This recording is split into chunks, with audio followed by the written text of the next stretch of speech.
ರಾಜಧಾನಿ ಬೆಂಗಳೂರಿನಲ್ಲಿ ಪುಂಡರಿಗೆ ಪೊಲೀಸರ ಭಯವೇ ಇಲ್ಲದಂತಾಗಿದೆ. ಸಿಲಿಕಾನ್ ಸಿಟಿಯಲ್ಲಿ ರೋಡ್ ಸ್ಟಂಟ್ಸ್ ಹೆಚ್ಚುತ್ತಾ ಇದೆ. ಸೌತ್ ಎಂಡ್ ಡಿಸಿಪಿ ಕಚೇರಿ ಕೂಗಳತೆಯ ದೂರದಲ್ಲೇ ಪುಂಡರು ಡೆಡ್ಲಿ ವೀಲಿಂಗ್ ಮಾಡಿದ್ದಾರೆ. ಮಠ ಮಧ್ಯಾಹ್ನವೇ ರಸ್ತೆಯಲ್ಲಿ ಅಡ್ಡಾದಿಡ್ಡಿ ವಾಹನ ಚಲಾಯಿಸಿ ವಾಹನ ಸವಾರರಿಗೆ ಕಿರಿಕಿರಿ ಉಂಟು ಮಾಡಿದ್ದಾರೆ. ಪುಂಡರ ವೀಲಿಂಗ್ ವಿಡಿಯೋ ಹಿಂದೆ ಬರುವಂತಹ ಕಾರಿನ ಡ್ಯಾಶ್ ಬೋರ್ಡ್ ಕ್ಯಾಮೆರಾದಲ್ಲಿ ಸರಿಯಾಗಿದೆ.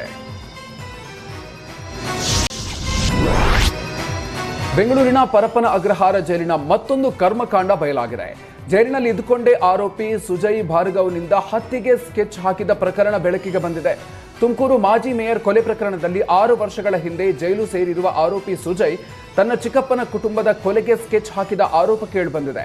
ಆರೋಪಿ ಸುಜಯ್ನ ಚಿಕ್ಕಪ್ಪ ಸೂರ್ಯನಾರಾಯಣ ಕುಟುಂಬಕ್ಕೆ ಆಸ್ತಿ ವಿಚಾರಕ್ಕೆ ಕೊಲೆ ಬೆದರಿಕೆ ಹಾಕಿದ್ದಾನೆ.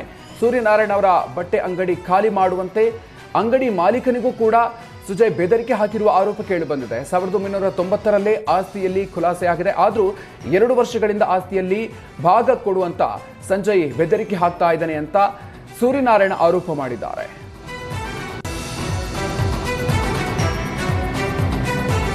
ನಾಮಫಲಕ ಅಳವಡಿಕೆ ವಿಚಾರಕ್ಕೆ 2 ಕೋಮಿನ ನಡುವೆ ಗಲಾಟೆ ಪ್ರಕರಣ ತಡವಾಗಿ ಬೆಳಕಿಗೆ ಬಂದಿದೆ. ಮೈಸೂರು ಜಿಲ್ಲೆ ತಿ ನರಸೀಪುರ ತಲಕಾಡು ಗ್ರಾಮದಲ್ಲಿ ಈ ಗಲಾಟೆಯಾಗಿದೆ. ಎಸ್ಸಿ ಹಾಗೂ ಎಸ್ಟಿ ಸಮುದಾಯದ ನಡುವೆ ನಾಮಫಲಕ ಅಳವಡಿಕೆ ವಿಚಾರಕ್ಕೆ ಗಲಾಟೆ ನಡೆದಿದೆ. ಎಸ್ಸಿ ಸಮುದಾಯದ ಮುಖಂಡರು ಅಂಬೇಡ್ಕರ್ ನಾಮಫಲಕ ಅಳವಡಿಸಿದ್ರು. ಆದರೆ ಅದೇ ಸ್ಥಳದಲ್ಲಿ ಎಸ್ಟಿ ಸಮುದಾಯದ ಮುಖಂಡರು ವಾಲ್ಮೀಕಿ ನಾಮಫಲಕ ಅಳವಡಿಸುವುದಕ್ಕೆ ಮುಂದಾಗಿದ್ದಾರೆ. ನಾಮಫಲಕ ಅಳವಡಿಕೆ ತಡೆಯುವುದಕ್ಕೆ ಮುಂದಾದ ವೇಳೆ 2 ಕೋಮಿನ ನಡುವೆ ನೂಕಾಟ ತಳ್ಳಾಟ ಆಗಿ ಗಲಾಟೆ ಏರ್ಪಟ್ಟಿದೆ. ಗಲಾಟೆಯಲ್ಲಿ ತಲಕಾಡು ಪೊಲೀಸ್ ಠಾಣೆಯ ಇನ್ಸ್ಪೆಕ್ಟರ್ ಆನಂದ್ಗೆ ಗಾಯ ಆಗಿದ್ದು 30 ಜನರ ಮೇಲೆ ಎಫ್ಐಆರ್ ದಾಖಲಾಗಿದೆ. ಗ್ರಾಮದಲ್ಲಿ ಬಿಗುವಿನ ವಾತಾವರಣ ಏರ್ಪಟ್ಟಿದ್ದು ಭದ್ರತೆಗಾಗಿ ಗ್ರಾಮದಲ್ಲಿ ಸಿಎಸ್ಆರ್ಪಿ ತುಕಡಿಯನ್ನ ನಿಯೋಜನೆ ಮಾಡಲಾಗಿದೆ.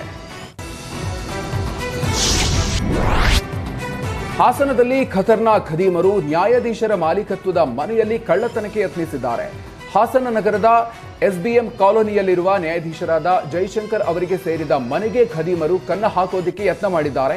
ಮನೆಯಲ್ಲಿ ಯಾರೂ ಇಲ್ಲದೇ ಇರೋದನ್ನು ಗಮನಿಸಿ ಕಳ್ಳರು ಕಬ್ಬಿಣದ ರಾಡ್ನಿಂದ ಮನೆಯ ಹಿಂಬಾಗಿಲು ಮುರಿದು ಒಳನುಗ್ಗಿದ್ದಾರೆ. ಈ ವೇಳೆ ಮನೆಯಲ್ಲಿ ಮಲಗಿದ್ದ ಕಾರ್ ಚಾಲಕನಿಗೆ ಎಚ್ಚರ ಆಗಿದೆ. ಕೂಡಲೇ ಮನೆಯ ಲೈಟ್ಗಳನ್ನು ಆನ್ ಮಾಡಿದ್ದಾರೆ. ಇನ್ನು ಮನೆಯಲ್ಲಿ ಲೈಟ್ ಆನ್ ಆಗ್ತಾ ಇದ್ದಂತೆ ಖದೀಮರು ಮನೆಯಿಂದ ಎಸ್ಕೇಪ್ ಆಗಿದ್ದಾರೆ.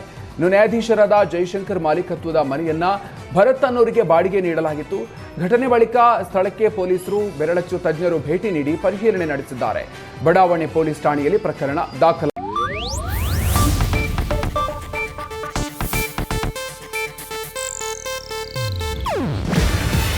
ಇದು ಏಷ್ಯಾನೆಟ್ ನ್ಯೂಸ್ ನೆಟ್ವರ್ಕ್ ಪ್ರಸ್ತುತಿ. ನೀವು ನೋಡ್ತಿದ್ದೀರಾ ಏಷ್ಯಾನೆಟ್ ಸುವರ್ಣ ನ್ಯೂಸ್.